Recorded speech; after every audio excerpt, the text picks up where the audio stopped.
Hello guys, welcome again to my YouTube channel. My name is Manish Gupta and you're watching BSCG Lectures. तो जैसा कि guys आप सभी को पता है, हम बहुत दिन बाद बॉटनी की क्लास स्टार्ट करने जा रहे हैं, यानी BBYCT 131 आपका सब्जेक्ट कोड है and biodiversity microbes algae fungi and archegoniates आपके बुक का नाम है। ठीक है, तो उसमें क्या है कि हमने एल्गी वाला जो है पिछला यूनिट जो हमारा यूनिट 8 था, हमने एल्गी का पूरा इकोनॉमिक इंपॉर्टेंस के बारे में पढ़ लिया और एक तरीके से एल्गी आप लोगों का बिल्कुल एकदम कॉन्सेप्ट बिल्कुल क्लियर होगा। अगर नहीं है तो आप प्रीवियस वीडियोस को देखिए, क्योंकि आपका जो पहला एग्ज़ाम जो होने वाला है 2 दिसंबर को 2 दिसंबर को जो आपको पहला एग्जाम होने वाला है वो किसका होने वाला है? आपका बॉटनी का ही होने वाला है। तो मैं भी कोशिश कर रहा हूँ कि आपका सिलेबस कंप्लीट कर पाऊँ 2 दिसंबर तक। पॉसिबल तो नहीं है बट फिर भी मैं पूरी कोशिश करूंगा। तो देखिए गाइस, क्या है, आपका यूनिट 9 है। आज यूनिट 9 में हम फंगई के इंट्रोडक्शन के बारे में पढ़ेंगे, यानी जो फंगई क्या होता है, कैसे होता है, मतलब पूरा जो बायोडेटा है आज पूरा खंगाल देना है अच्छे से। ठीक है, देन उसके बाद हम आ जाते हैं फॉर मोर अपडेट्स। आप हमारे क्या कहते हैं टेलीग्राम चैनल को सब्सक्राइब कर सकते हैं @bio लेक्चरर, लिंक आपको मैं डिस्क्रिप्शन में दे दूंगा। ठीक है, वहीं पे आपको नोट्स वगैरह जो भी हैं मैं प्रोवाइड कराता रहूँगा। ठीक है, तो आप जाके टेलीग्राम चैनल फटाफट जाके सब्सक्राइब कर दिए। देन उसके बाद हम आ जाते हैं, तो सबसे पहले देखिए क्या है फंगई होता क्या है, कैसा होता है। तो हम डायरेक्ट चैप्टर पे ना आके थोड़ा सा हम आपको एक हिंट, एक इंट्रोडक्शन आपको देने की कोशिश करते हैं। तो देखिए गाइज, फंगई फंगी कुछ ज़्यादा ही ये मोटा चल रहा है, इसको बारीक करते हैं। और तो देखिए गाइस, फंगई के बारे में जो पढ़ना है, तो फंगई जो आपका क्या होता है नॉर्मली, अगर मैं बात करूं फंगई फंगई के आते ही आपके दिमाग में एक मशरूम जैसा ये एक छत्ता सा आता होगा ना, ये छाता या कहें मशरूम, है ना। दिमाग में मशरूम ही आता होगा आपके, या और भी कुछ आता है दिमाग में कि भाई फंगई ऐसा दिखता है, ऐसा नहीं तो ऐसा दिखता है, आता है। मोस्टली क्या है बच्चों के दिमाग में एक मशरूम का ही स्ट्रक्चर आता है कि भाई मशरूम क्या होता है, एक फंगस होता है ना, फंगस होता है। फंगई प्लूरल होता है, आपको बता दो प्लूरल होता है फंगई, और फंगस सिंगुलर होता है। ठीक है, सिंगुलर गल होता है, सिंगुलर होता है, सॉरी। तो देन गाइज मैं आपको बता दूं, जो मोस्टली आपके जो फंगई होते हैं या फंगस होते हैं उनका मोड ऑफ न्यूट्रिशन के बारे में जाने। एक तरीके से हम करेक्टरिस्टिक फीचर के बारे में जानने की कोशिश कर रहे हैं। यहाँ पे मैं लिख दूं करेक्टरिस्टिक फीचर, लिख देता हूँ करेक्टरिस्टिक फीचर्स। ठीक है, तो देखिए गाइज, मोड ऑफ न्यूट्रिशन की बात करूं तो मोड ऑफ न्यूट्रिशन आपका किस टाइप का होता है? मोड ऑफ न्यूट्रिशन आपका सिंपली हेट्रोट्रॉफिक होता है, हेट्रोट्रॉफिक होता है। हेट्रोट्रॉफिक में भी आपको 3 टाइप का मिल जाएगा, यानी आपका कौन कौन सा मिल जाएगा बताइए? आपका सेप्रोफाइटिक फॉर्म मिल जाएगा इनका, सेप्रोफाइटिक। अब ये सेप्रोफाइटिक क्या होते हैं? तो जो बच्चे 6th 7th 8th 9th 10th 11th, बार बार मैं यही बोलता हूँ क्योंकि ये बहुत पहले से हम पढ़ते आ रहे हैं। सेप्रोफाइटिक क्या होता है, हेट्रोट्रॉपिक क्या होता है, ऑटोट्रॉपिक क्या होता है, ये सब चीज हम पढ़ते हुए आ रहे हैं। तो सेप्रोफाइटिक सिंपली आप समझ लीजिए कि डिपेंडेंट ऑन,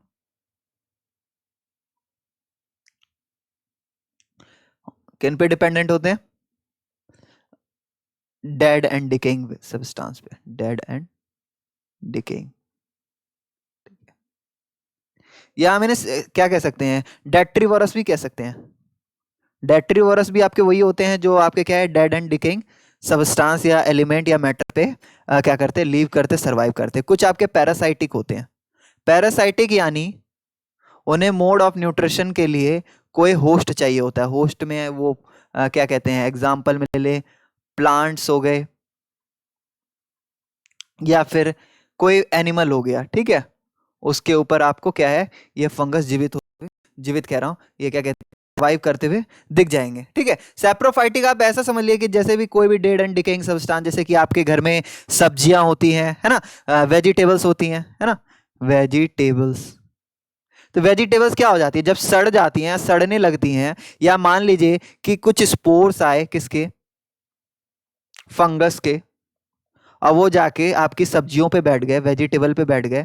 ठीक है, एंड वेजिटेबल पे वो ग्रो हो गए। आपने कभी कभी देखा होगा बारिश के मौसम में वो जो कॉटन कॉटन सा क्या है आपके पोटैटोज पे या टमाटोज पे या फिर किसी भी अदर वेजिटेबल या फ्रूट पे कॉटन सा आ जाता है या कॉटनी लेयर आ जाता है, तो वो आपका जस्ट कुछ नहीं होता, वो आपका फंगस होता है। क्या होता है गाइस? फंगस होता है।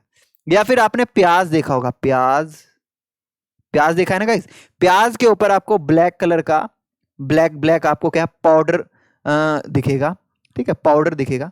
वो भी जस्ट कुछ नहीं होता, वो आपका ब्लैक फंगस होता है, ठीक है, ब्लैक फंगस होता है। या फिर आपने क्या है फ्रिज के अंदर कोई रोटन सा चीज, या मैं बोलूँ क्या कहते हैं, कोई चीज सड़ रहा हो, या फिर मक्का होता है ना, माइस, कॉर्न, कॉर्न का जो वो बीच वाला जो ये पार्ट होता है, जो हम ऊपर के दाने निकाल के जो छोड़ देते हैं, अगर हम कुछ दिन उसको क्या पानी में भिगो के छोड़ देते तो उस पर ऑरेंज ऑरेंज कलर के क्या आ जाते हैं, क्या कहते हैं,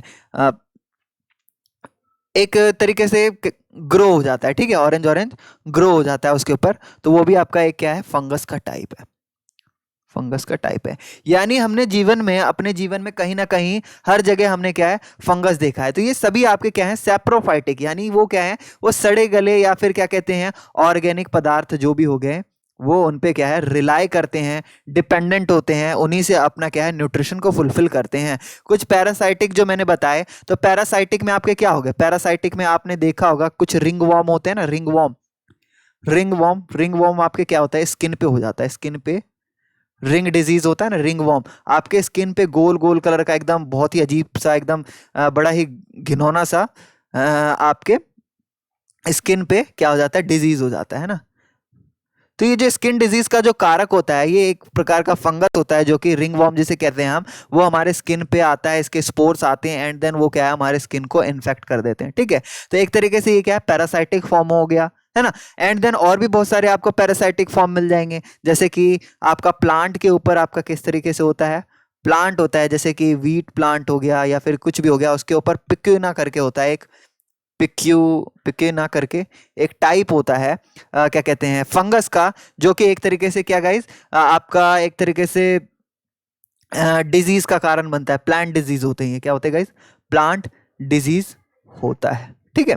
तो ये सारे आपको क्या है, पैरासाइटिक फॉर्म में आपको मिल जाएंगे। कुछ आपके सिम्बायोन्ट्स होते हैं। सिम्बायोन्ट्स कैसे होते हैं आपके, सिम्बायोन्ट्स, सिम्बायोन्ट्स से मतलब आप क्या समझते हैं, सिम्बायोन्ट्स यानी जो कि सिम्बायोटिक रिलेशनशिप रखते हो, सिम्बायोटिक रिलेशनशिप रखते हो। किस तरीके से, देखिए क्या होता है, जब हम क्या करते हैं, म्यूचुअली हम कोई organism mutually food and shelter provide करता हो, एक दूसरे को फूड एंड शेल्टर प्रोवाइड करता हो, वो क्या कहलाते हैं, आपके सिम्बायोन्ट्स कहलाते हैं। क्या कहलाते हैं गाइस, सिम्बायोन्ट। सिम्बायोन्ट्स का एक एग्जांपल अगर हम ले, तो आपका मोस्ट फेमस एग्जांपल आपका लाइकेन है, ठीक है। लाइकेन आपका मोस्ट फेमस एग्जांपल है। लाइकेन जस्ट कुछ नहीं होता, वो एल्गी के ऊपर आपका क्या होता है, एल्गी प्लस फंगई, ठीक है। तो यानी इस पे भी आपको क्या है, फंगई मिल जाएगा। फंगई क्या कर रहा है, एल्गी पे एक सिम्बायोटिक, सिम्बायोट्स की तरह रह रहा है। ये भी क्या है, एक तरीके से जो इनके पास जो स्टोर्ड शुगर है, पॉलीसेकेराइड, वो एल्गी को प्रोवाइड कर रहा है, एल्गी इसे क्या कर रहा है, फंगई को न्यूट्रिशन पहुंचा रहा है। तो एक तरीके से क्या है, म्यूचुअली अपना फूड एंड शेल्टर शेयर कर रहे हैं ना। तो इस टाइप के ऑर्गेनिज्म आपके क्या कहलाते हैं, सिम्बायोट्स कहलाते हैं, ठीक है। देखिए अगर मैं बात करूं इन ऑर्गेनिज्म की, तो आपके क्या होते हैं, यूनिसेलुलर भी होते हैं, कुछ मल्टी सेलुलर भी होते हैं। ये जितनी भी बातें मैं लिखा रहा हूं, आपको क्या करना है, एक कॉपी और एक पेन लेना है, और आपको साथ साथ लिखते जाना है, ठीक है, ताकि आप समझ में आए। आपके जो यूनिसेलुलर का जो अगर एग्जांपल ले, तो उसमें आपका आ जाएगा ईस्ट आ जाएगा, ठीक है। क्या आ जाएगा गाइस, ईस्ट आ जाएगा। ईस्ट आपका क्या है, कॉमन एग्जांपल है यूनिसेलुलर में, कॉमन भी कह सकते हैं, और एक तरीके से ये क्या है, ऐसा नहीं है कि ये यूनिसेलुलर आपके हर इसमें होगा, एक्सेप्शन भी कह सकते हैं इसे। ईस्ट आपका एक्सेप्शन होता है, जो कि यूनिसेलुलर होता है, और भी है एक आध, बट आपका कॉमनली अगर हम बात करें, तो कॉमनली आपका जो ईस्ट होता है वो यूनिसेलुलर होता है। बाकी जितने भी आपको क्या है, आपको जितने भी फंगाई मिलेंगे, जितने भी फंगाई मिलेंगे, वो आपको किस तरीके के होंगे, किस तरीके के होंगे, तो सिंपली वो मल्टी सेलुलर होंगे। मल्टी सेलुलर में अगर हम एक एग्जांपल लें, तो एस्परगिलस जो आपका है,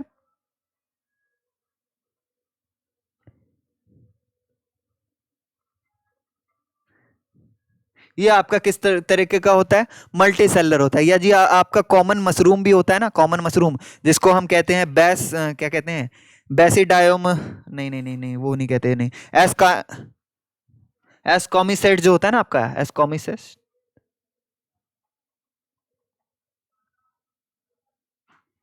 उसमें आपके क्या है, क्या कहते हैं, कुछ ऐसे ऑर्गेनिज्म हैं, कुछ ऐसे स्पीसीज हैं जो कि आपको क्या मिल जाएंगे गाइस, आपको मशरूम मशरूम वाले मिल जाएंगे, ठीक है। देन उसके बाद हम बात करें, नहीं नहीं ये मैंने गलत करवा दिया, एस्कॉमिसेट्स नहीं होगा इसमें, तो आपका एस्पारगिलस तो ये आपका आ ही जाएगा, ठीक है। या पेनिसिलियम, पेनिसिलियम भी आपका हो सकता है, पेनिसिलियम, ठीक है, पेनिसिलियम, ठीक है, जो मैं पहले बता रहा था ना, बेसिडायोमाइसेट जो है, बी है ये, ठीक है, बेसी डायोमाइसेट्स जो होते हैं, यानी कॉमनली जो मशरूम कहलाते हैं, वो आपको क्या है, इस वाले मल्टी सेलर फॉर्म में मिलेंगे, ठीक है, कॉमनली कॉल्ड मशरूम। देन उसके बाद हम बात करें कि आपके क्या हैं, बहुत से ऐसे ऑर्गेनिज्म होते हैं फंगई में जो कि हमारे लिए हेल्पफुल होते हैं, क्या होते हैं, हेल्पफुल होते हैं। तो हेल्पफुल में आपका क्या होगा, यानी गुड फंगी आप अगर हम कहें तो कौन सा होगा, सिंपल ईस्ट। ईस्ट हमारे लिए बहुत ही ज्यादा हेल्पफुल होता है, किस तरीके से, तो ये जो हमारे beer and wine and alcohol बनाने में बहुत ही ज्यादा इंपॉर्टेंट होता है, ठीक है। लुइस पास्चर आपको नाम याद होगा, जिन्होंने ईस्ट की मदद से क्या है, बियर वाइन एंड अल्कोहल, और आपके ब्रेड भी बनते हैं, ब्रेड भी बनते हैं, ब्रेड भी आपका ईस्ट की मदद से बनता है। तो ये सारी चीजें क्या है, ईस्ट की मदद से बनते हैं। ईस्ट के फर्मेंटेशन के कारण ही वो क्या होता है, हमारा जो ब्रेड होता है फ्लफी हो पाता है, एंड बियर क्या होता है, वाइन क्या होता है, उसमें अल्कोहल का प्रेजेंस आ पाता है ना। तो कुल मिला के आपका फंगी जो है, गुड फंगी में आपका ईस्ट आ गया, जिसको हम सैक्रोमाइसिस भी कहते हैं, क्या कहते हैं गाइस, सैक्रोमाइसिस भी कहते हैं। देन उसके बाद हम बात करें इसमें, आपका जो एक और आपका मेडिसिनल वैल्यू में जो पॉपुलर है, आपका मेडिसिनल वैल्यू में जो आपका पॉपुलर है, कौन सा है, फंगस, तो आपका अभी अभी जो मैंने बताया था पेनिसिलियम, हाँ सॉरी पेनिसिलियम। पेनिसिलियम से गाइस एंटीबायोटिक्स बनाया जाता है, एंटीबायोटिक्स, ठीक है, जो कि बैक्टीरिया या बैक्टीरियल बेस्ड डिजीज में वर्क करता है, worked in bacterial based disease, ठीक है। याद रखिएगा मेडिसिनल वैल्यू में आपका पेनिसिलियम बहुत ज्यादा फेमस है, ये मल्टी सेलुलर ऑर्गेनिज्म है, और एंटीबायोटिक्स जो है इसी पेनिसिलियम के द्वारा ही एंटीबायोटिक्स बनाया जाता है, जो कि आपका क्या है, बैक्टीरियल बेस्ड डिजीज जो होते हैं उसमें आपका हेल्पफुल होता है। देन उसके बाद हम बात करेंगे कुछ बैड फंगस के बारे में जो कि हमारे लिए खतरनाक है। तो अभी अभी हमने पढ़ा भी था, बैड फंगस में आपके कौन कौन से हो सकते हैं जो कि हमारे लिए थोड़े से नुकसानदेह ही हैं। तो आपका पिक्विना जो है, पिक्विना, और जो भी आपके क्या कहते हैं, एस्पारगिलस,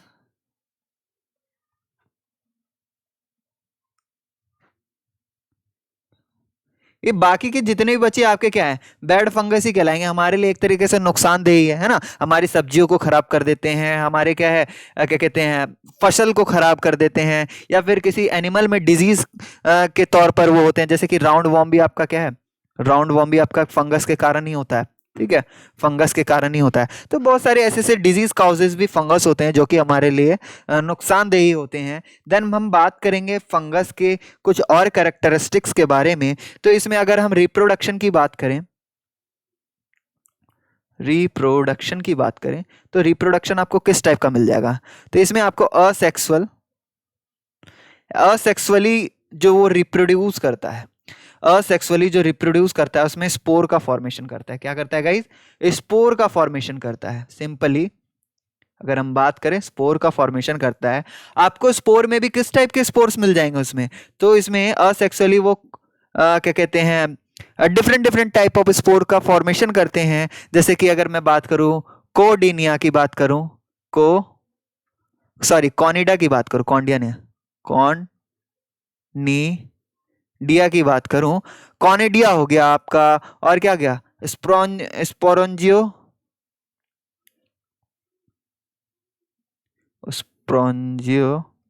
स्पोर।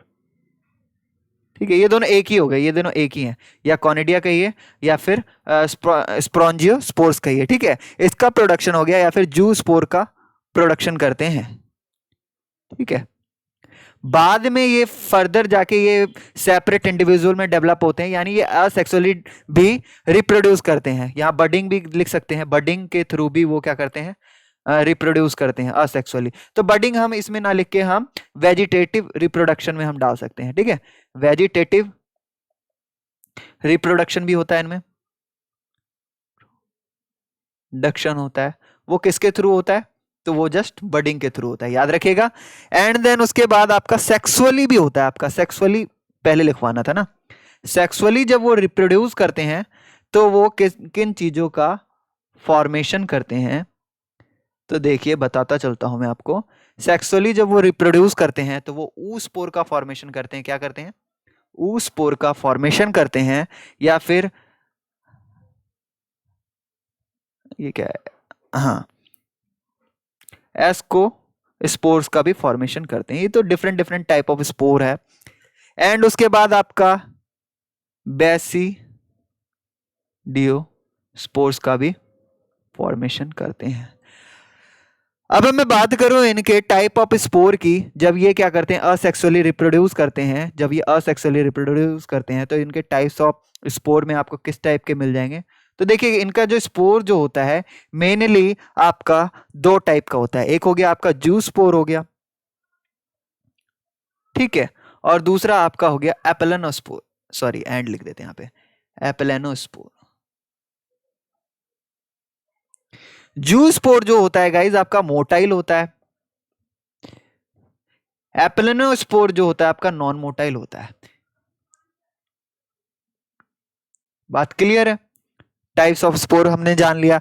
देन और भी हमारा कॉमन सा और भी आइसोगैमस, जब इनमें सेक्सुअली रिप्रोडक्शन होता है, यानी सेक्सुअली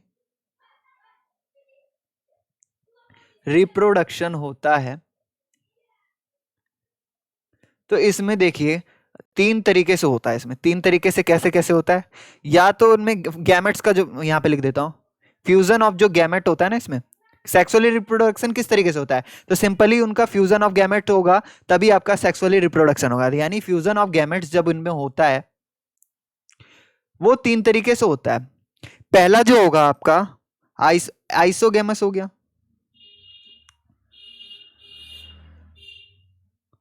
आइसोगैमोस में मैंने आपको बताया था, ठीक है, अगर आप याद करें जब हमने एल्गी पढ़ा था तब आपने आइसोगैमस, एनाइसोगैमस और ऊगैमस के बारे में मैंने बताया था। ठीक है, तो आपको फिर से एक बार याद दिला दूं।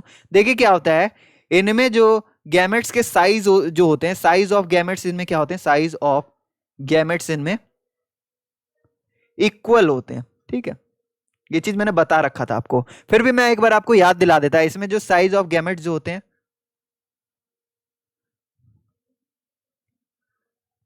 अनइक्वल होते हैं। ठीक है, अनइक्वल होते हैं इसमें, किसमें?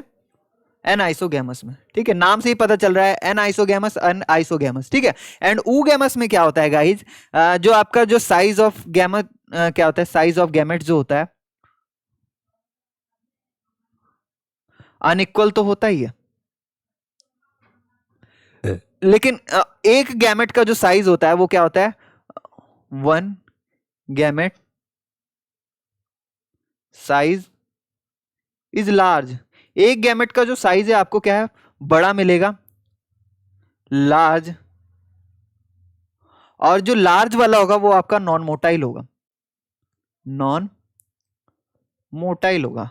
एंड एक स्मॉल होगा, जो आपका मोटाइल होगा। ठीक है, तो कुछ इस तरीके से आपको क्या है इनमें टाइप ऑफ गैमेट्स एंड क्या है सेक्सुअली रिप्रोडक्शन में आपको क्या है फ्यूजन ऑफ गैमेट्स आपको मिल जाएगा। देन उसके बाद हम कुछ और बातों पे भी हम जिक्र करेंगे, जैसे कि आपका हो जाएगा प्लाज्मोगेमी की बात करते हैं। ठीक है, यहाँ पे शायद मैंने वेजिटेटिव रिप्रोडक्शन में क्या बडिंग लिखा है, फीजन भी होता है गाइस, फीजन भी होता है। ठीक है, देन उसके बाद गाइज मैं बात कर रहा था प्लाज्मोगेमी की। प्लाज्मोगेमी क्या होता है, प्लाज्मोगेमी वर्ड आएगा यहाँ पे जब हम बुक पढ़ेंगे तो प्लाज्मोगेमी वर्ड आएगा। तो देखिए क्या होता है प्लाज्मोगेमी में होता है आपका जब क्या होता है प्लाज्मा सॉरी जब क्या होता है एक मोटाइल, टू मोटाइल और या फिर नॉन मोटाइल, नॉन मोटाइल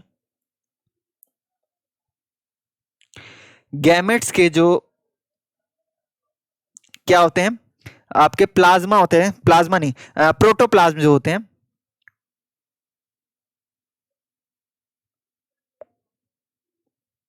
वो क्या करते हैं कंबाइन होते हैं, वो आपका क्या कहलाता है प्लाज्मोगेमी। अगर मैं आपको दिखाना चाहूं अगर मैं प्लाज्मोगेमी कैसे होता है तो यहां पे अगर मैं दिखाना चाहूं तो ये देखिए गाइस, ये एक कुछ इस तरीके से आपका क्या है, ये इस तरीके से इस तरीके से इस तरीके से ये स्ट्रक्चर आपको देखने को मिलेगा, ये फिलामेंटवस स्ट्रक्चर मिलेगा, इसे कहेंगे फिलामेंटवस स्ट्रक्चर।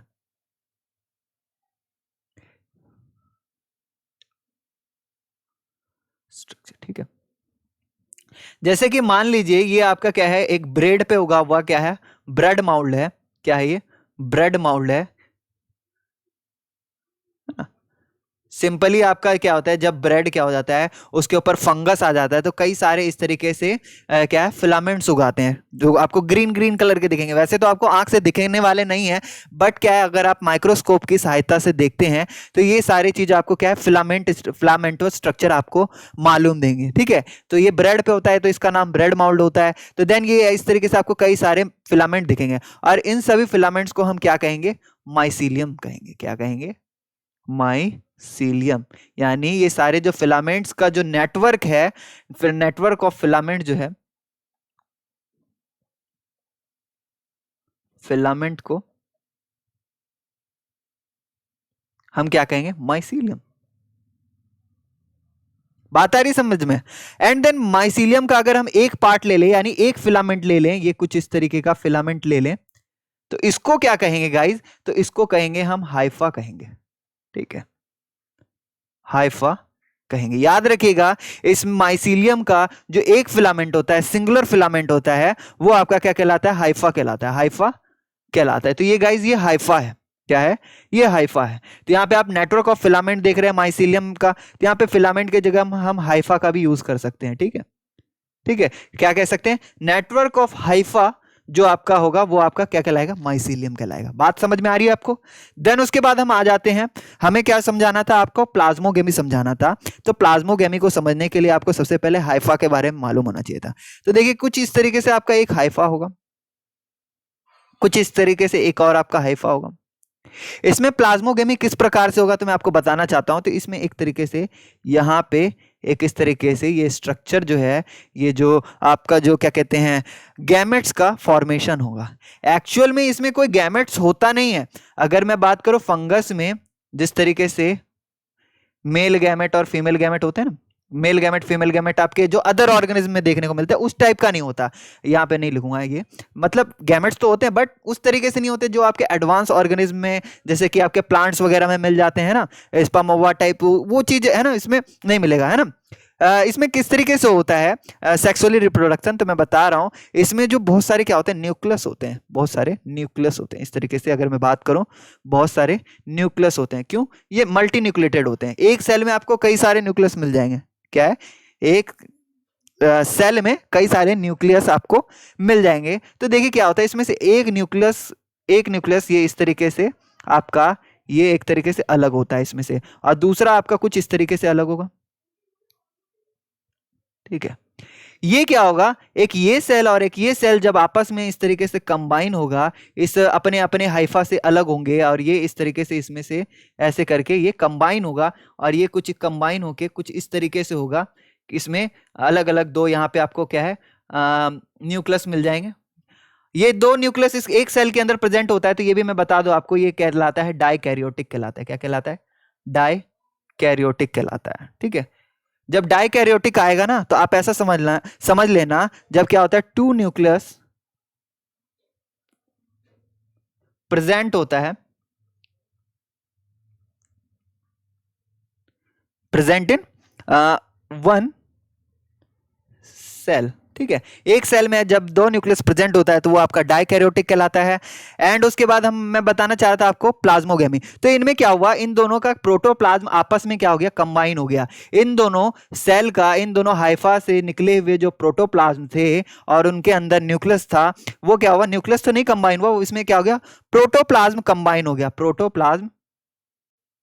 प्रोटोप्लाज्म क्या हो गया, कंबाइन हो गया, कंबाइन। ठीक है, यही जो प्रोटोप्लाज्म जब आपका कंबाइन हो जाता है तो वो आपका क्या कहलाता है, वो आपका कहलाता है प्लाज्मोगेमी। आई होप सो किसी बच्चे का डाउट रहा होगा कि भाई प्लाज्मोगेमी क्या होता है, किसे कहते हैं प्लाज्मोगेमी, तो आई होप नहीं होना चाहिए डाउट। ठीक है, तो आप ऐसा समझ लीजिएगा, जब क्या होते हैं, जब दो हाइफा आपस में आते हैं और उनमें क्या होता है, सेक्सुअल रिप्रोडक्शन होता है। सेक्सुअल रिप्रोडक्शन में जब टू गैमेट का फॉर्मेशन होता है, एक आपका मेल होगा, एक प्लस होगा, एक माइनस होगा, कोई सा भी प्लस मान लिए, कोई सा भी माइनस मान लिए, प्लस वाला आपका मेल कहलाता है एंड माइनस वाला आपका फीमेल कहलाता है। ठीक है, तो डिफरेंट स्ट्रेन के होंगे ये, है ना, अलग अलग मेल और फीमेल होंगे, तभी ये गैमेट्स क्या होंगे, कंबाइन होंगे, वरना नहीं होंगे। और ऑलवेज अट्रैक्ट किसे करेंगे, ये मेल होगा, एक फीमेल होगा, तभी ये अट्रैक्ट होंगे और तभी इनका फ्यूजन होगा। तो जब क्या होता है, प्रोटोप्लाज्म कंबाइन होता है या फ्यूजन होता है, गैमेट्स का फ्यूजन होता है, तो इसमें क्या होता है, इनके प्रोटोप्लाज्म आपस में मिल जाते हैं, तो वो क्या कहलाता है, आपका प्लाज्मोगेमी कहलाता है। देन उसके बाद हम एक और चीज बताते हैं, जब प्लाज्मोगेमी के अंदर हो जाता है, प्लाज्मोगेमी जब होने के बाद इसमें फ्यूजन स्टार्ट हो जाता है, fusion of two nuclei called karyogamy. यानी यहां पे जो मैंने सेंटेंस लिखा है, आप ऐसा समझिए, जब इनमें क्या हुआ, प्रोटोप्लाज्म का फ्यूजन हो गया, तब इनमें क्या बच रहे थे, दो न्यूक्लियस बच रहे थे। क्या बच रहे थे, न्यूक्लाई बच रहे थे, न्यूक्लाई बच रहे थे। इन न्यूक्लाई का क्या करना था, फ्यूजन होना था। क्या करना था गाइस, फ्यूजन करना था। तो फ्यूजन करने के लिए इनमें क्या करेंगे हम, इसमें आपका क्या होगा, कैरियोगेमी होगा। एंड देन जब कैरियोगेमी होगा तो यहाँ पे क्या होगा, ये जो आपके न्यूक्लियस हैं आपके कंबाइन हो जाएंगे। ठीक है, ये न्यूक्लियस क्या हो जाएगा, कंबाइन हो जाएगा, न्यूक्लियस कंबाइन हो जाएगा। ठीक है, एंड देन उसके बाद ये देखिए, ये कंबाइन हो गया, ये कंबाइन हो गया।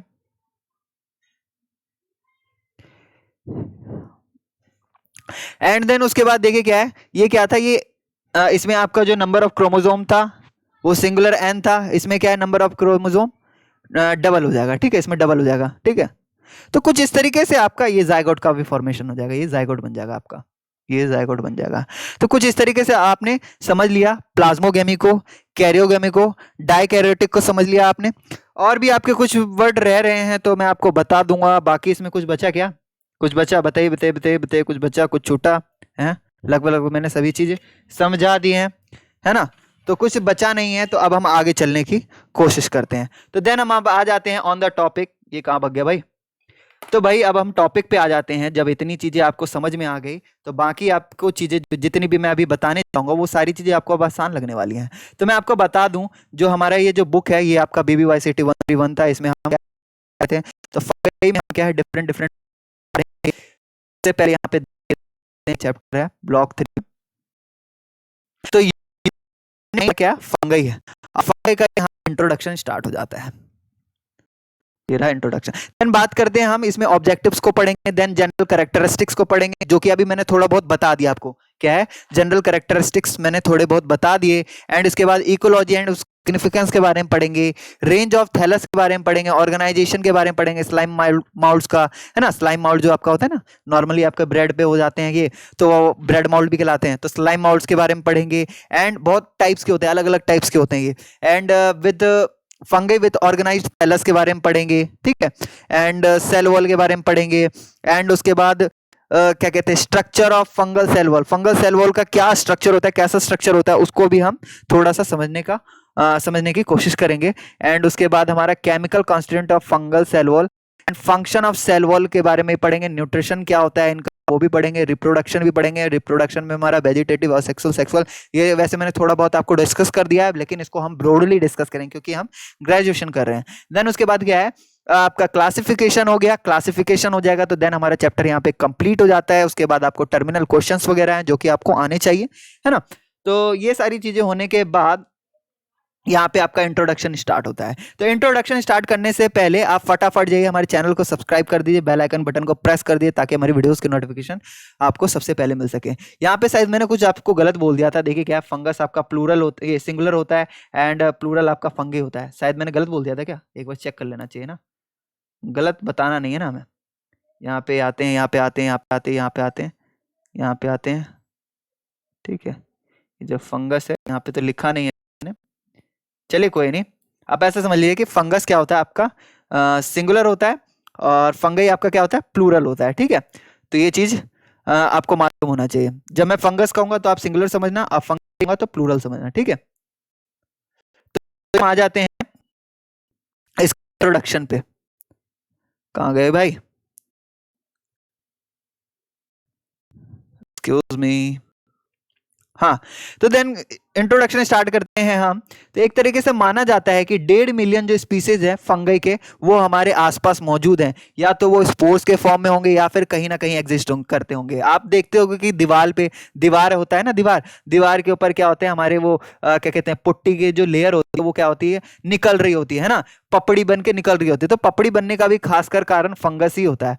फंगस क्या होता है, फंगस जब हमारे दीवारों पे लग जाता है तो दीवार भी हमारे क्या होती है, झड़ने से लगती है। तो कुल मिला के 1.5 क्या कहते हैं मिलियन आपको स्पीसीज आपको ऑल ओवर द वर्ल्ड या फिर हमारे आसपास आपको मिल जाएगी, ठीक है। इसमें से 1,20,000 जो स्पीसीज हैं उसको क्या है, डिस्क्राइब किया गया, यानी 1.5 मिलियन स्पीसीज हमारे आसपास है, लेकिन उसमें स्पीसीज कितने स्पीसीज को डिस्क्राइब किया गया है या कितने स्पीसीज को बताया जा चुका है या उनमें हम जान चुके हैं उनके बारे में, तो वो आपके 1.5 लाख, ये 1,20,000 ही आपके स्पीसीज हैं, ठीक है। फंगई जो आपका क्या होता है, यूकैरियोटिक होता है, मोस्टली आपके यूकैरियोटिक होते हैं, स्पोर बियरिंग होते हैं, और आपके क्या होते हैं, एक्रोफाइलोस ऑर्गेनिज्म होते हैं। एंड उसके बाद इनके पास एब्जॉर्प्टिव मोड ऑफ न्यूट्रिशन होता है, यानी वो उनके पास ऐसा नहीं है कि भाई वो कुछ डाइजेस्टिव सिस्टम होता है, या मैं बोलूं डाइजेस्टिव सिस्टम तो एनिमल में होता है, या मैं बोलूं क्लोरोफिल होता है, हाँ, क्लोरोफिल, जैसे कि ज्यादातर प्लांट्स हो गए, बैक्टीरिया हो गए या फिर एल्गी हो गए, उनके पास क्लोरोफिल प्रेजेंट होते हैं ना, लेकिन इनके पास क्लोरोफिल नहीं होते। इनके पास क्लोरोफिल के जगह इनके पास एक special type of mode of nutrition होता है, जिसे हम सैप्रोफाइटिक क्या कहते हैं, मोड ऑफ न्यूट्रिशन भी कहते हैं। एंड ये रिप्रोड्यूस किस तरीके से करते हैं, तो सेक्सुअली करते हैं, क्या करते हैं गाइस, सेक्सुअली असेक्सुअली मेथड से करते हैं, ठीक है। वेजिटेटिव भी करते हैं, vegetative just the part of asexual method of reproduction, ठीक है। एंड इनके जो सेल होते हैं उनके ऊपर आपको क्या है, अलग अलग सेल वॉल मिल जाएगा, अलग अलग मटेरियल के बने सेल वॉल आपको मिल जाएंगे, ठीक है। हम बात करें इनके थैलस की रेंज की, अगर अभी हम जनरल क्या है उनके कैरेक्टरिस्टिक जब पढ़ेंगे, तो रेंज ऑफ थैलस हो गया, ऑर्गेनाइजेशन के मोड ऑफ न्यूट्रिशन हो गया, ये चीज मैंने बता दिया है। Cell wall composition, cell wall मैंने नहीं बताया था, सेल वॉल इनके काइटिन के बने होते हैं, सेल वॉल इनके काइटिन के बने होते हैं। काइटिन बताया ना आपको, एन एसिटाइल ग्लाइकोएमिन अमीन, ठीक है। ये चीज मैंने बता रखा है आपको, एनिसेटाइल ग्लाइकोएमिन होता है, ठीक है। आपका पॉलीसेकेराइड होता है, ये एक टाइप का पॉलीसेकेराइड होता है। तो सेल वॉल कॉम्पोजिशन के बारे में और भी है, ऐसा नहीं है सिर्फ काइटिन से भी, और भी बहुत सारे आपके क्या कहते हैं कंपोनेंट मिलेंगे जिसके बारे में अभी हम समझेंगे। तो देन उसके बाद देखिए क्या, सेल वॉल आपका काइटिन का बना होता है। रिप्रोडक्शन फंगई मैंने बता दिया आपको किस तरीके से होता है, सेक्सुअली असेक्सुअली दोनों होता है। तो हम क्या है इसमें हम इनके करेक्टर्स के बारे में पढ़ने वाले हैं, और basis of which fungi are classified in some classification of fungi that would be followed by with in the subsequent unit of the block. ठीक है, यूनिट्स ऑफ दिस ब्लॉक, यानी हम क्या है इसको बिल्कुल अच्छे से यहाँ पे कवर करने वाले हैं। देन उसके बाद ऑब्जेक्टिव्स देख लेते हैं हम। ऑब्जेक्टिव्स में आपको समझना है कि भाई ये जो फंगी जो पढ़ रहे हैं उसके हम जनरल कैरेक्टर्स के बारे में जानना जरूरी है। तो जनरल कैरेक्टर मैंने बता दिया था आपको थोड़ा बहुत, तो इसमें और भी हम आगे बढ़ेंगे। देन उसके बाद ट्रू फंगी यानी फंगी लाइक ऑर्गेनिज्म, यानी इसमें एक टर्म का यूज किया गया है। ठीक है, तो हमें उनके क्या है डिफरेंस समझना जरूरी है कि ये ट्रू फंगी क्या होता है या फिर फंगी लाइक ऑर्गेनिज्म क्या होता है, उसको भी हमें समझना जरूरी है। तो इसमें अभी हमें समझने को मिलेगा। एंड कंपेयर करेंगे रेंज ऑफ थैलस को, ऑर्गेनाइजेशन को एक फंगी से दूसरे फंगी में। देन एक्सप्लेन करेंगे हम chemistry and organisation of cell wall in fungi. ठीक है, उनके क्या है कि जो सेल वॉल है, सेल वॉल किस मॉलिक्यूल किस कंपाउंड का होता है, उसको भी हम क्या है उनको हम समझने की कोशिश करेंगे। देन उसके बाद न्यूट्रिशनल हैबिट्स की बात करेंगे कि फंगी का न्यूट्रिशनल हैबिट्स क्या क्या है। ठीक है, देन उसके बाद डिस्क्राइब करेंगे उनके हैबिटेट्स को, इकोलॉजी को एंड सिग्निफिकेंस, यानी फंगी की जरूरत है तो क्यों जरूरत है ना, हमारे लिए यूजफुल कैसे है। मैंने बताया भी था ड्रग्स मैन्युफैक्चरिंग में या फिर क्या कहते हैं बियर एंड ब्रेड मैन्युफैक्चरिंग में हम क्या है उनका काफी ज्यादा इंपॉर्टेंट रोल है ना, लाइफ में इकोनॉमिक रोल है। देन उसके बाद हम क्या है detail and compare the various mode of reproduction fungi. ठीक है, अलग अलग मोड्स को हम क्या है यहाँ पे समझने की कोशिश करेंगे रिप्रोडक्शन के। तो जनरल कैरेक्टरिस्टिक्स में आ जाते हैं हम।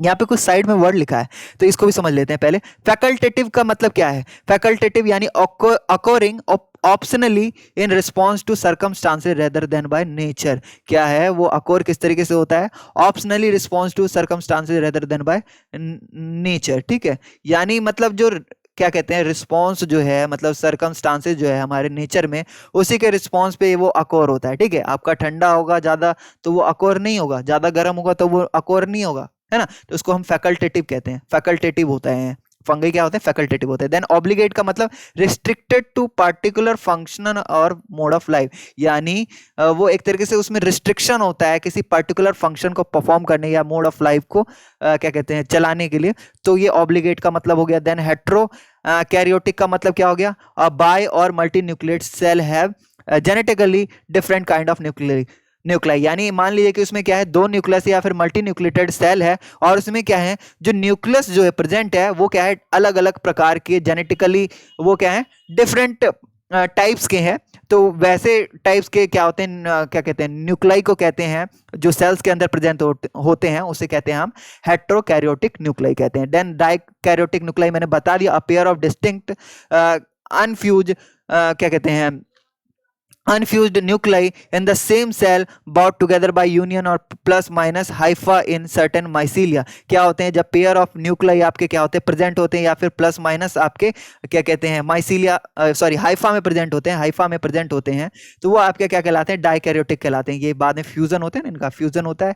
देन इसमें आपके दो आपको डिस्टिंक्ट अलग अलग आपको क्या है न्यूक्लियस देखने को मिलेंगे, तो वो आपके क्या कहलाएंगे डाइकैरियोटिक। याद रखिएगा कि उनके बीच में फ्यूजन नहीं होना चाहिए। देन फ्लैगला का टाइप, फ्लैगला का टाइप हमने क्या है जस्ट जब अब हमने बैक्टीरिया के बारे में पढ़ा था तभी हमने जाना था। देखिए एक होता है वी प्लास टाइप जो कि आपके क्या होते हैं रिलेटिवली लॉन्ग होते हैं, लंबे होते हैं साइज में, weep like and centriole based होते हैं, लोकोमोटर ऑर्गेनेज होता है ये, है ना। जस्ट ये क्या है लोकोमोशन में हेल्प करता है, कौन वी प्लास फ्लैगला, वही मूवमेंट करता है ना, रोटेशन करता है। एंड सम मोटाइल सेल्स, और उनमें क्या होते हैं कुछ मोटाइल सेल्स भी होते हैं। एक होता है टेंसल टाइप, टेंसल टाइप फ्लैगला कैसा होता है आपका, तो ये लेटरल फिलामेंट नोन एज क्या है ये mastigonemes and perpendicular to the main axis C arrow. ठीक है, तो ये वाला जो आप देख रहे हो इसमें थ्रेड लाइक स्ट्रक्चर मौजूद है ना, तो ये आपका क्या है परपेंडिकुलर है, ये बिल्कुल एरो को देखिए तो उसके जस्ट परपेंडिकुलर है। तो ये देखिए ये आपका क्या हो गया टेंसल टाइप फ्लैगला हो गया, वी प्लस फ्लैगला टेंसल फ्लैगला, दो तरह के फ्लैगलास आपके होते हैं। ठीक है, तो देन उसके बाद हम आ जाते हैं जनरल कैरेक्टरिस्टिक फीचर्स पे आ जाते हैं। तो देखिए क्या है फंगई जो है आपका एक ग्रुप है ऑर्गेनिज्म का जो कि आपका कंसीडर किया जाता है, उसमें variation of behaviour and life cycle pattern आपको मिल जाएगा। देखिए डिस्ट्रीब्यूशन की बात करें तो फंगई क्या होते हैं कॉस्मोपॉलिटियन होते हैं, यानी ये हर जगह पाए जाते हैं, आपके एयर में भी पाए जाते हैं, वाटर में भी पाए जाते हैं एंड टेरेस्टेरियल में तो पाए जाते हैं, टेरेस्टेरियल तो होते ही है। ठीक है। टेरेस्टेरियल भी होते हैं और ह्यूमन के ऊपर भी, मतलब एनिमल्स के भी ऊपर पाए जाते हैं, मतलब ये हर जगह पाए जाते हैं। हर जगह आपको क्या है, इनका रेंज मिल जाएगा, हर जगह इनका डिस्ट्रीब्यूशन मिल जाएगा। देन इकोलॉजिकल रोल की बात करें तो ये मोस्टली क्या होते हैं, सेप्रोट्रॉप्स होते हैं। सेप्रोट्रॉप्स जो हमारे एनवायरनमेंट के लिए बहुत ही ज़्यादा यूजफुल होते हैं, क्योंकि अगर भाई किसी चीज़ को डिकम्पोज करना है तो डिकम्पोज किसके थ्रू होगा, जब हमारे पास सेप्रोट्रॉप्स होंगे या फिर डेट्रीवोरस ऑर्गेनिज्म होंगे, तभी तो हमारे क्या कहते हैं, जितने भी आपके ऑर्गेनिक सब्सटेंस है उनको डिकम्पोज कर पाओगे, है ना। तो ये सेप्रोट्रॉप्स होते हैं। बायोट्रॉप्स भी होते हैं यानी पैरासाइट और हाइपर पैरासाइट भी होते हैं, एंड म्यूचुअलिस्ट भी होते हैं यानी सिम्बायोंट्स। सिम्बायोंट्स मैंने बता दिया है आपको, कोई प्रॉब्लम नहीं होनी चाहिए।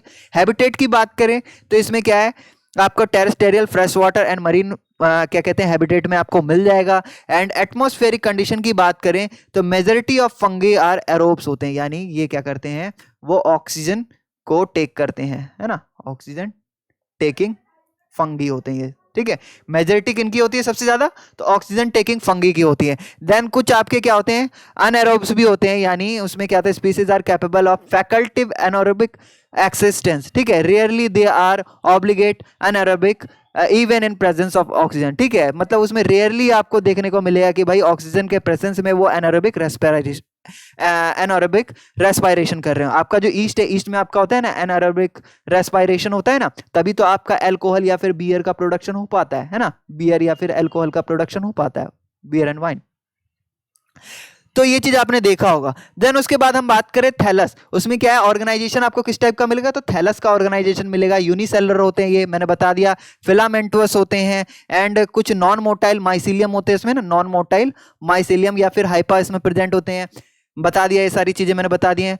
एंड उसके बाद दे ग्रो और इन द सबस्ट्रेटम, ये क्या है, जस्ट वो सरफेस पे ये होते हैं। देन हाइफा जो है उसमें क्या है, कॉन्सिपिकुअस प्रोटोप्लाज्मिक स्ट्रीमिंग, यानी हाइपा के अंदर आपको क्या है, प्रोटोप्लाज्मिक स्ट्रीमिंग आपको देखने को मिलेगा। यानी इसमें क्या है कि अलग तरह का इसमें प्रोटोप्लाज्म क्या है, एक तरीके से ज्वाइन होते हुए दिखेंगे। इसमें क्या है, growth of Haifa is apical, growth जो होता है हाइफा का वो किस तरीके से होता है गाइस, एपिकली होता है। यानी अगर इस तरीके से माइसेलियम देख रहे हैं ना, ये माइसेलियम, तो यहाँ पे आपका कुछ इस तरीके से एपिकली यहाँ पे आपका क्या है, उसमें ग्रोथ आपको देखने को मिलेगा। देन उसके बाद हम बात करें न्यूक्लियस की, बात करें तो न्यूक्लियस आपका कैसा होगा, यूकैरियोटिक होगा। फंगई, हाँ यूकैरियोटिक मैं बताना भूल गया था, फंगई आपके किस तरीके से होते हैं, यूकैरियोटिक होते हैं, यूकैरियोटिक होते हैं, ठीक है। यूनिसेलर तो होते ही हैं, साथ साथ इनमें एडवांस टाइप ऑफ सेल देखने को मिलता है जिसे हम यूकैरियोटिक कहते हैं, यूकैरियोटिक सेल कहते हैं।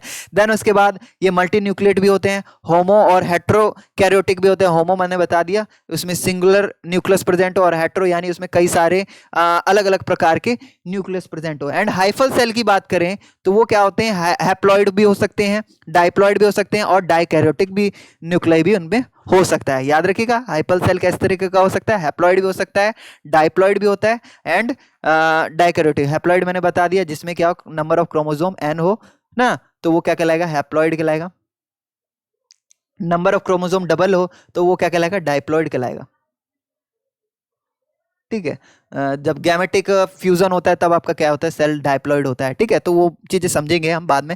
डाइप्लॉइड फेज की बात करें तो कुड बी वेरिएबल ड्यूरेशन, ठीक है। ये क्या है, काफी समय तक आपको, काफी लंबे ड्यूरेशन में आपको क्या है डाइप्लॉइड फेज आपको दिख सकता है, किसमें आपको क्या कहते हैं, जो अभी हम फंगई पढ़ने वाले हैं उसके माइसीलियम में, है ना, उसके आपके हाइफा में आपको देखने को मिल सकता है। देन न्यूट्रिशन की बात करें तो इसमें हेट्रोट्रॉपिक मोड ऑफ न्यूट्रिशन होता है, यानी वो फीड किस पे करते हैं, absorption rather than ingestion, ingestion नहीं करते वो, जस्ट वो एब्जॉर्ब करते हैं न्यूट्रिशन को। जो भी उसके आसपास जो डेड डिकेइंग सब्सटेंस होता है, जो भी ह्यूमस होता है, उससे क्या करते हैं, जस्ट एब्जॉर्ब करते हैं, इंजेस्ट नहीं करते। उनके पास कोई एलिमेंट्री कैनाल जैसा सिस्टम नहीं होता है, क्योंकि वो एनिमल नहीं होते, है ना, एनिमल नहीं होते, वो सेप्रोफाइटिक होते हैं। देन उसके बाद सेल वॉल जो है, इसमें सेल डिवीजन जो है आपका, उसमें किस टाइप का होता है, तो इसमें जो न्यूक्लियर मेम्ब्रेन जो है वो इंटैक्ट किसके करता है, through the stages of mitosis until late telophase. क्या होता है इसमें, एक टेलीफेस होता है, ये चीज अभी हम पढ़ेंगे, टेलीफेस हो गया, प्रोफेस हो गया, एनाफेस हो गया, ये चीज हम पढ़ेंगे, ठीक है, एनाफेस हो गया। वैसे तो आप 11th में पढ़ के आए होंगे, लेकिन अभी हम थोड़ा सा आपको बताएंगे यहाँ पे। देन उसके बाद देखिए क्या है, यहाँ पे क्या है, जब तक उसमें टेलीफेस ना हो तब तक उसमें क्या है, आपको वो उसमें माइटोसिस दिखेगा, है ना। The cell of the type of cell division is called intranuclear, इसमें क्या होता है, जो सेल का जो डिवीजन होता है वो क्या होता है गाइज, इंट्रान्यूक्लियर होता है। इंट्रान्यूक्लियर यानी न्यूक्लियस, इंट्रान्यूक्लियस सेल डिवीजन यानी जो आपका एंड मतलब सेल के अंदर से ही आपका क्या है, उसमें डिवीजन देखने को मिलेगा। देन उसके बाद देखिए क्या है, सेल वॉल की बात करें तो इसमें आपको क्या है, अलग प्रकार का सेल वॉल देखने को मिलता है, जिसमें आपका क्या है, ग्लूकन या फिर काइटिन का बना होता है। ग्लूकन या फिर काइटिन का, ग्लूकन कैसा कंपोनेंट है, उनका कैसा केमिस्ट्री है वो भी मैं दिखाऊंगा आपको। सेलुलोजिक सेल भी होते हैं कुछ, जिसमें आपके क्या है, टैक्सोनॉमिक ग्रुप ऑफ फंगी में आपको कुछ मिल जाएंगे। देन उसके बाद लाइफ साइकिल की बात करें तो इनका जो लाइफ साइकिल है आपको क्या है, सिंपल और कॉम्प्लेक्स लाइफ साइकिल दोनों टाइप का मिलेगा। रिप्रोडक्शन असेक्सुअल, सेक्सुअल और पैरासेक्सुअल होता है। स्पोर्स की बात करें तो प्रोड्यूस स्मॉल यानी कम अमाउंट में प्रोड्यूस करते हैं। कुछ माइक्रोस्कोपिक नॉन मोटाइल स्पोर भी होते हैं, वो लार्ज नंबर में होते हैं। जो माइक्रोस्कोपिक और नॉन मोटाइल स्पोर जो प्रोड्यूस करते हैं वो क्या होते हैं, लार्ज अमाउंट में होंगे। एंड मोटाइल स्पोर जो है आपके वो क्या होंगे, confined to the certain group of fungi. मतलब मोटाइल जो आपके क्या होते हैं, स्पोर होते हैं, वो कुछ ही फंगस के ग्रुप में आपको देखने को मिलेगा। जैसे कि काइट्रेट्स जो है आपका, उसी में आपको क्या है, मोटाइल आपको क्या मिलेगा, स्पोर्स मिलेंगे। बाकी आपको मोटाइल स्पोर जल्दी मिलेगा नहीं इसमें। When present the flagellum is either whiplash or tinsel is are on the two per spore. ठीक है, इसमें या फिर आपको क्या है,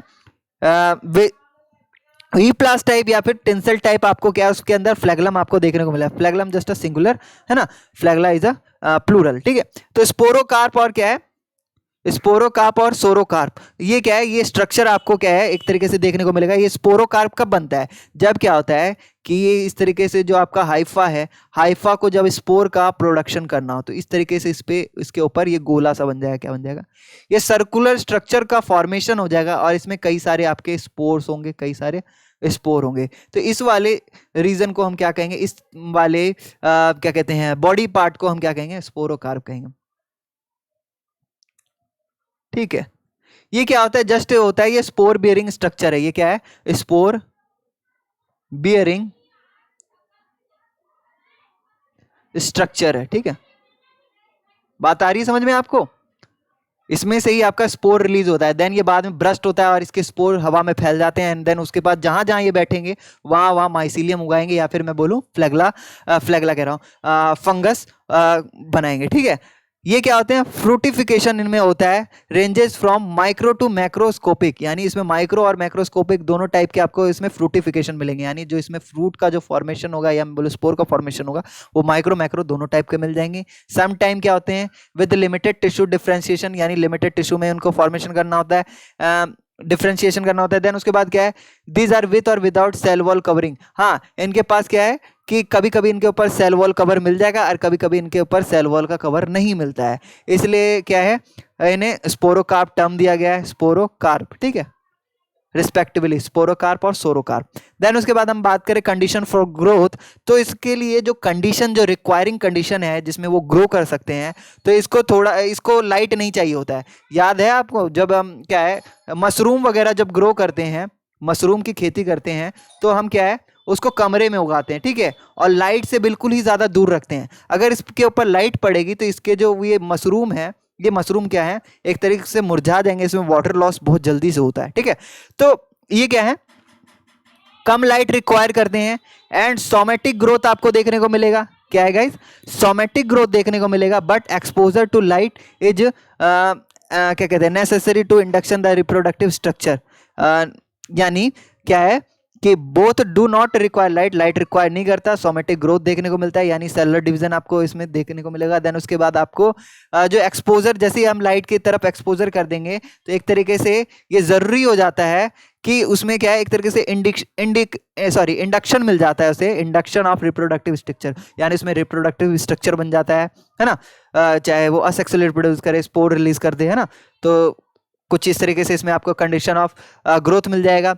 एंड उसके बाद सॉरी, यहाँ पे क्या लिखा है, somatic growth but exposure to light. ठीक है ठीक है ठीक है, is necessary for the induction. ठीक है, रिजर्व फूड की बात करें तो ये मेनली आपके ग्लाइकोजन, लिपिड या फिर ट्री हेलोज होता है। ये सारे आपके क्या है, शुगर्स के टाइप है या फिर आपका फैट का टाइप है ना। तो ये आपको क्या है, आपको इस तरह का इनका क्या है, स्टोर फूड मिल जाएगा। ग्लाइकोजन हमारे पास भी होता है लेकिन इनके पास भी होता है रिजर्व फूड। एंड उसके बाद देखिए क्या है, इसमें जो कैरेक्टरिस्टिक डिटेल है इसको हम फॉलोइंग अलग सेक्शन में पढ़ेंगे। ऐसे क्यू जो है आपका, उसको आप देखने की जरूरत है, ऐसे क्यू में क्या दे रखा है, तो ऐसे क्यू में अगर हम भरना चाहें तो यहाँ पे देखिए क्या है, इंडिकेट ऐसे Q1 में आपका क्या क्या दे रखा है। तो इसमें बोला है कि फंगी एग्जिबिट कौन से मोड ऑफ न्यूट्रिशन को एग्जिबिट करता है, यहाँ पे देखिए indicate which the statement of the true and false, true and false करना है। तो इसमें heterotrophic mode of nutrition by injection, क्या इंजेक्शन के थ्रू करता है क्या, बताइए सही है गलत है, गलत है भाई, ये फॉल्स है, इंजेक्शन के थ्रू नहीं करता है, एब्जॉर्प्शन के थ्रू करता है ना, एब्जॉर्प्शन की तरह के मतलब एब्जॉर्प्शन की तरह करता है, ठीक है। इंजेक्शन तो आपका अमीबा करता है, ये क्या कहते हैं प्रोटोजोन्स करता है, प्रोटोजोन्स जब हमने पढ़ा था ना, प्रोटोजोन्स में होता है, प्रोटोजोआ में होता है, ठीक है। आपका एब्जॉर्प्शन होता है किसमें, फंगई में होता है। देन बात करें न्यूक्लियर मेम्ब्रेन की, हाँ आपका क्या है कि ये जो फंगई है ना काफी ज्यादा क्लोजर होता है प्रोटोजोन से, आपके कई सारे आपके फंगई मिलेंगे जो क्लोजर होंगे प्रोटोजोन से, खैर वो बाद में हम डिस्कस करेंगे। देन अभी हम जो कर रहे हैं पहले उस पर ध्यान देते हैं। इसमें जो न्यूक्लियर मेम्ब्रेन होता है फंगल सेल में वो remain intact through out the stages of mitosis, यानी इसमें क्या कह रहा है, न्यूक्लियर मेम्ब्रेन जो होता है फंगल सेल का वो जो बच जाता है वो इंटैक्ट किससे करता है, through out the stages of mitosis, वो माइटोसिस में चला जाता है। क्या ये ट्रू है या फॉल्स है, तो सिंपली ये ट्रू है, ठीक है, वो माइटोसिस में चला जाता है, ठीक है। देन मोटाइल स्पोर जो है confined to only certain group of fungi, motile spore जो इसके अंदर होते हैं वो क्या है, एक तरह से कन्फाइंड होते हैं किसके, सर्टेन ग्रुप ऑफ फंगई में, ठीक है। तो मोटाइल ग्रुप ये भी सही है, ये भी आपका ट्रू है। एंड स्पोर बियरिंग जो फ्रूटिफिकेशन जो होता है उसमें वो covered with cell wall are called sorocarp, ये भी आपका ये नहीं ये गलत है, गलत है, गलत है। फ्रूटिफिकेशन जो कवर्ड है वो सेल वॉल आर कॉल्ड क्या कहलाता है, सोरोकार्प कहलाता है ना, तो ये फॉल्स है, ठीक है। Soro spore bearing fructification is covered with cell wall are called sorocarp, ठीक है, ये फॉल्स है। In the following statement fill in the blanks appropriate word, ठीक है, इसमें एप्रोप्रिएट वर्ड को डालना है। इसमें क्या कह रहा है, the cell wall of the most of the fungi are made up of glucans and, बताइए दूसरा क्या, काइटिन से बना होता है, ठीक है। देन उसके बाद an obligate anaerobic fungus can survive even the absence of, क्या है, ऑक्सीजन की कमी में भी वो रह लेते हैं, बड़ा ही सिंपल है ये तो। The mode of reproduction in fungi is asexual, sexual और आपका कैसा होता है, वेजिटेटिव, वेजिटेटिव रिप्रोडक्शन होता है, गलत कर दिया गया, पैरासेक्सुअल, पैरासेक्सुअल, पैरासेक्सुअल मतलब ना ही सेक्सुअल ना ही असेक्सुअल, पैरासेक्सुअल आधा सेक्सुअली, है ना, एक तरीके से। देन उसके बाद मोड ऑफ न्यूट्रिशन की बात करें फंगई में तो आपका किस टाइप का होता है, तो हेट्रोट्रॉफिक होता है, सिंपली ट्रॉफिक होता है।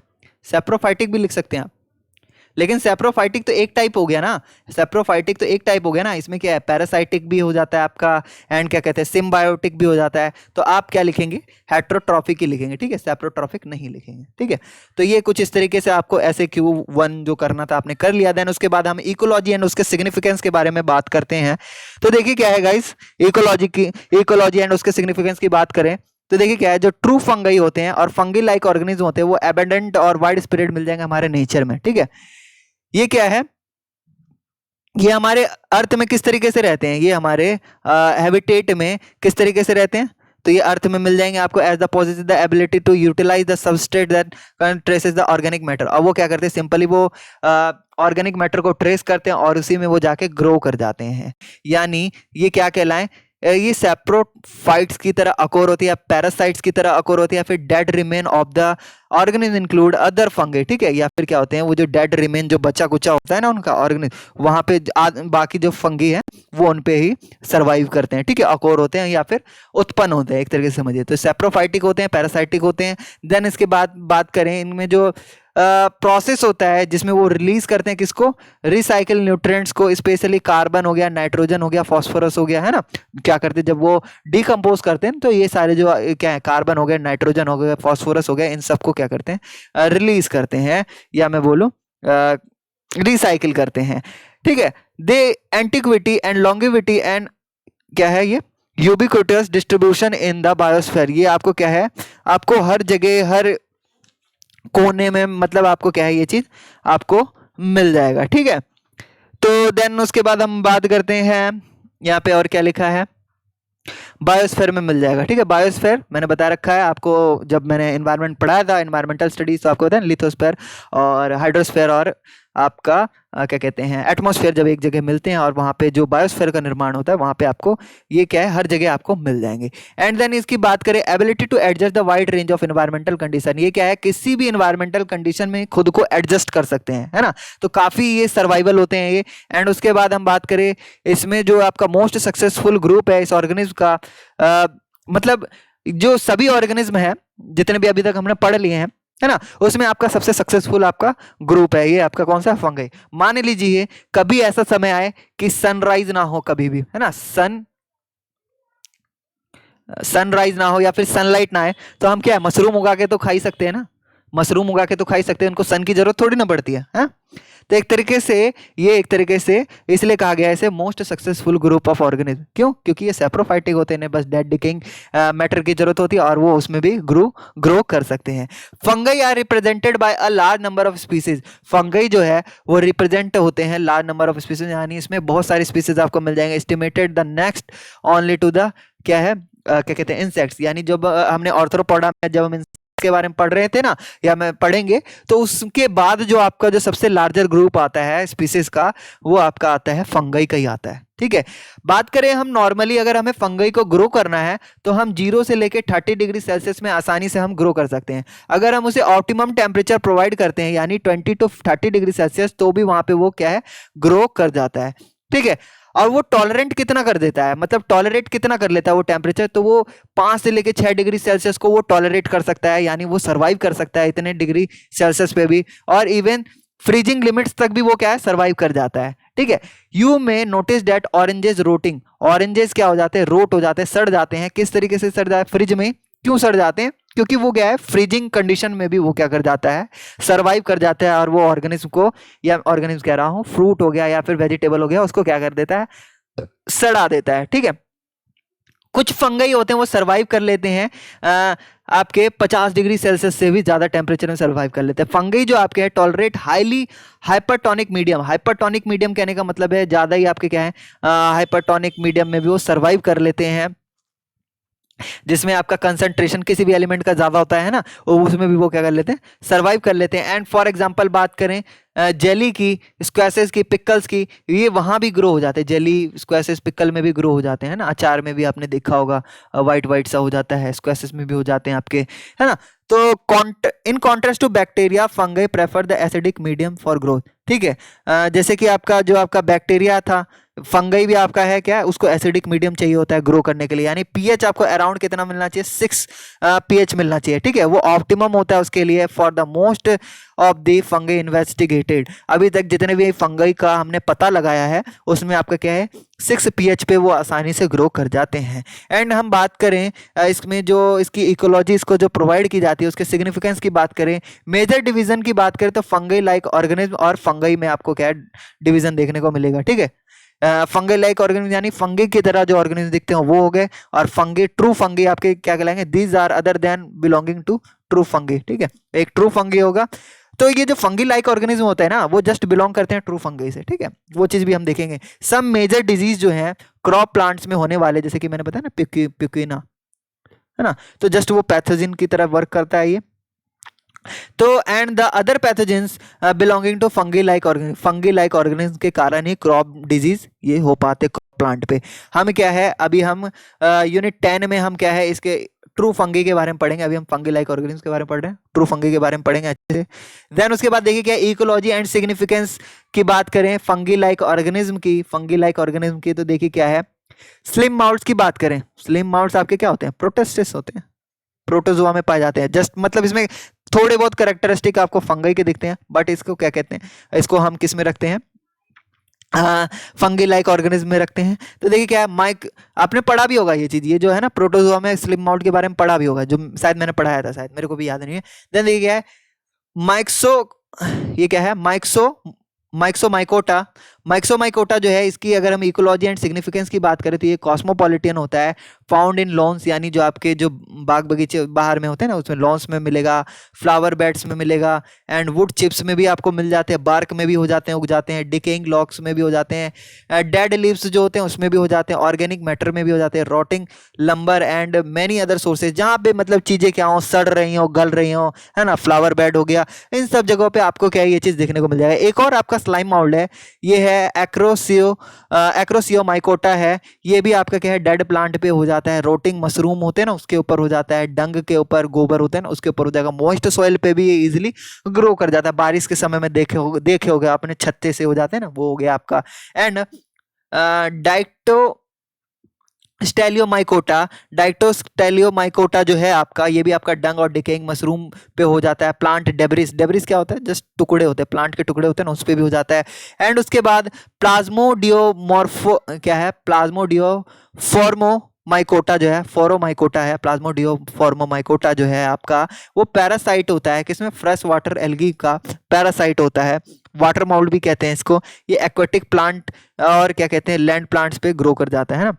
एंड उसके बाद हम बात करें स्ट्रेमेनोपाइल की बात करें तो इसमें आ गया क्या, ये हो गया आपका लेबिरिंथुल माइकोटा हो गया, लेम्बिरिथुलो माइकोटा। तो देखिए क्या है इसमें, स्टोराइन इन गर्ड्स ऑफ एकाइनोडर्म, एकाइनोडर्म जो आपका हो गया ना, वो स्टारफिश होता है ना, स्टारफिश और आपके स्टार मतलब उसी टाइप का जो होता है, ऑर्गेनिज हो गया, स्पॉन्जेस में हो गया, इस पे वो क्या करते हैं, रिलाई करते हैं, मतलब हो जाते हैं ये। एंड उसके बाद प्लांट डेब्रिस पे भी हो जाते हैं, ऑर्गेनिक डेब्रिस पे भी हो जाते हैं, टुकड़ों पे ऑर्गेनिक डेब्रिस होते हैं, टुकड़े होते हैं उन पे भी हो जाता है, सैप्रोफाइट होते हैं ये, वीक पैरासाइट होते हैं ये, है ना।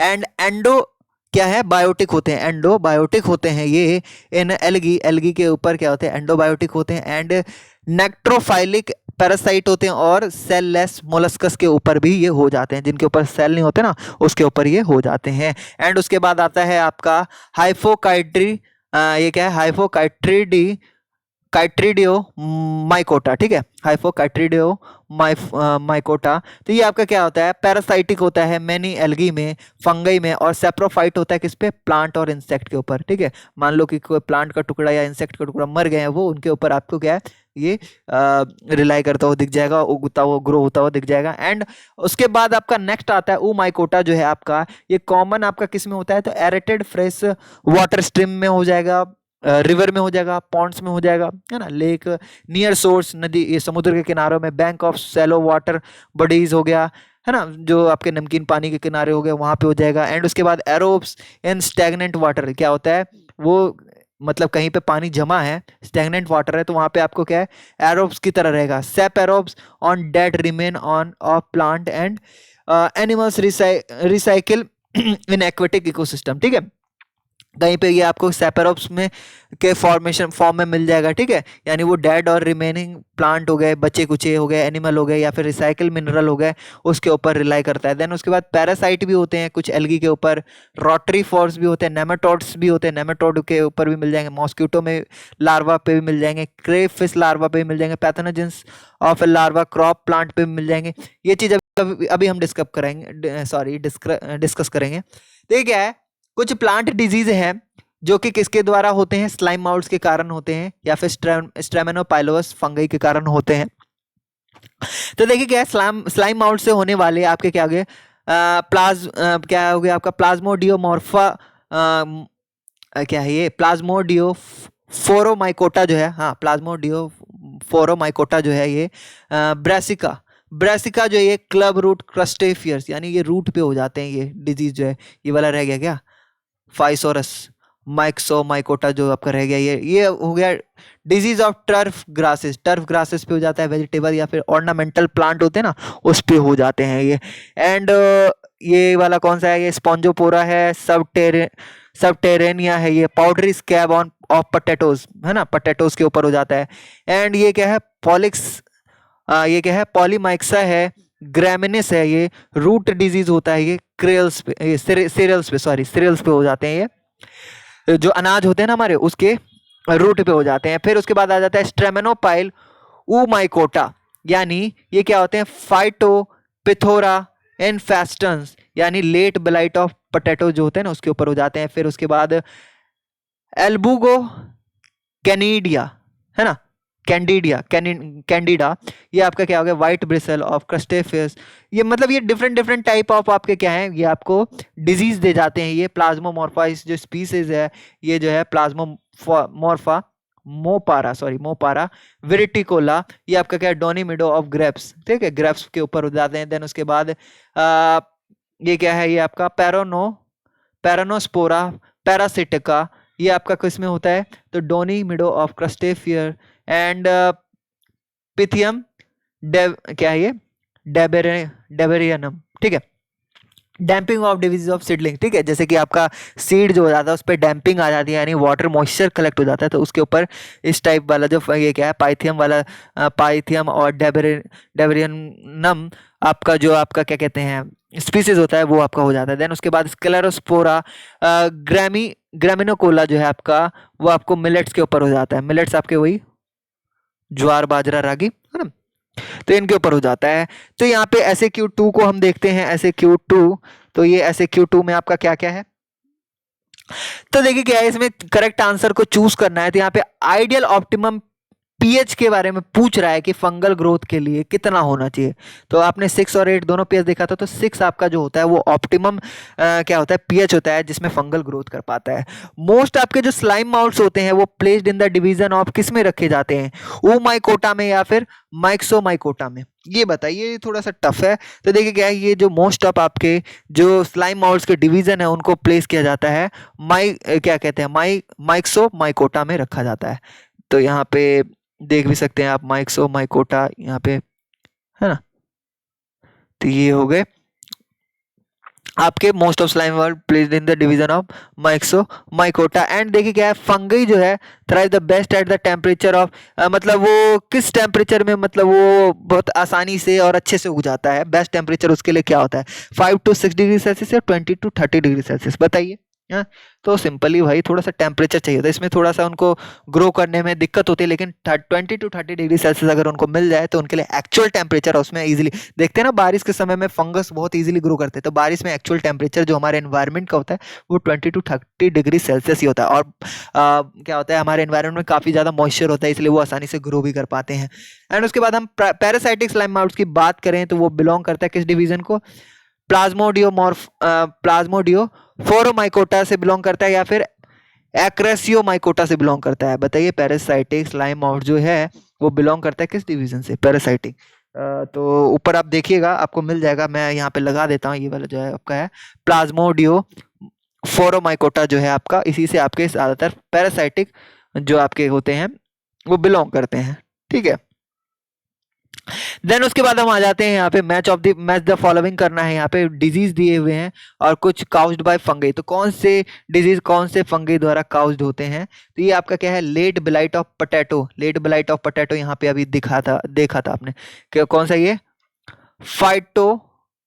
फाइटोपिथोरा इन्फेस्टेंस, तो यहाँ पे आप लगा दोगे ये फाइटोपिथोरा इन्फेस्टेंस में, ठीक है। Damping off disease of seedlings, यहाँ पे देखिए damping off disease of seedling, ये किसके कारण होता है, तो ये पाइथियम डेबेरियनम से होता है, डेबेरियनम, ठीक है।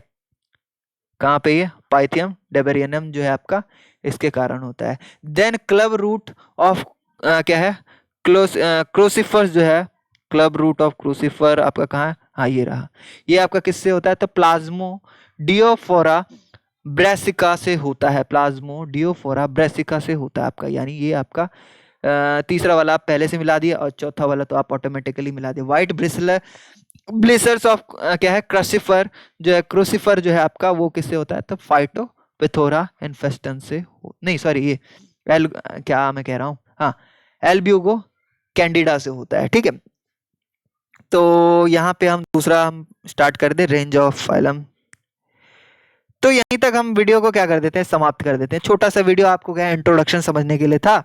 तो आई होप सो क्या है आपको ये वीडियो पसंद आई होगी, तो इस वीडियो को लाइक कर दीजिए, है ना, चैनल को सब्सक्राइब कर दिए, बेल आइकन बटन प्रेस कर दिए ताकि हमारी वीडियोस की नोटिफिकेशन मिलती रहे आपको। और जो इसका जो नेक्स्ट पार्ट है उसमें हम क्या है, हम रेंज ऑफ थैलस की बात करेंगे, ऑर्गेनाइजेशन की बात करेंगे, ठीक है। ज़्यादा बड़ा वीडियो नहीं रखा हमने, जस्ट आपके एक तरीके से इंट्रोडक्शन में आपको एक तरीके से नॉलेज हो जाए फंगई के बारे में, बस उतना आपको आ जाए, देन उसके बाद हम आगे बढ़ेंगे, ठीक है। तो मिलते हैं इसी वीडियो के नेक्स्ट वीडियो में, तब तक इस वीडियो को ज़्यादा से ज़्यादा शेयर करिए, करते रहिए शेयर, ठीक है। एग्जाम का समय, सबकी मदद करिए, ठीक है। तो मिलते हैं इसी वीडियो के नेक्स्ट वीडियो में, तब तक के लिए बाय।